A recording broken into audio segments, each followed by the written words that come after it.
Lionel Messi, happy birthday to you and congratulations for the qualify to second round. আজকে Messi তার জন্মদিনে জয়ের উদ্দেশ্যে মাঠে নামে। পরিসংখ্যানটাও কিছুটা তেমনই ছিল।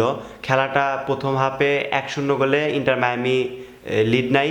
সেকেন্ড হাফে সুয়ারেজের আরেকটি গোলের মাধ্যমে ইন্টার মায়ামি 2-0 গোলে লিড নিয়ে নেয়। সেই ক্ষেত্রে পালমেরাস 2 গোলে পিছিয়ে থাকলো, কিন্তু সেকেন্ড হাফে অর্থাৎ 79 মিনিটে পালমেরাস একটি গোল করে ফেলে। তারপরে পালমেরাসের কনফিডেন্স আরও হাই হয়ে যায়, যে কারণে অ্যাডিট টাইমের আগেই পালমেরাস সমতায় চলে আসে, অর্থাৎ 2-2 গোলে সমতায় চলে আসে এবং খেলাটা 2-2 গোলেই সমাপ্ত হয়।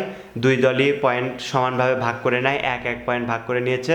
এই ক্ষেত্রে পয়েন্টে দুই দল সমান থাকলেও ইন্টার মায়ামি এবং পালমেরাস এই গ্রুপের পয়েন্টে দুইজনেরই 5 পয়েন্ট করে রয়েছে। কিন্তু টেবিল পরিসংখ্যানে পালমেরাস এগিয়ে থাকার কারণে গ্রুপ চ্যাম্পিয়ন হয় পালমেরাস এবং গ্রুপ রানার আপ হয় ইন্টার মায়ামি। এবং গ্রুপ রানার আপ হওয়ার কারণে সেকেন্ড রাউন্ড অর্থাৎ রাউন্ড অফ 16-এ ইন্টার মায়ামির খেলা পিএসজির সাথে।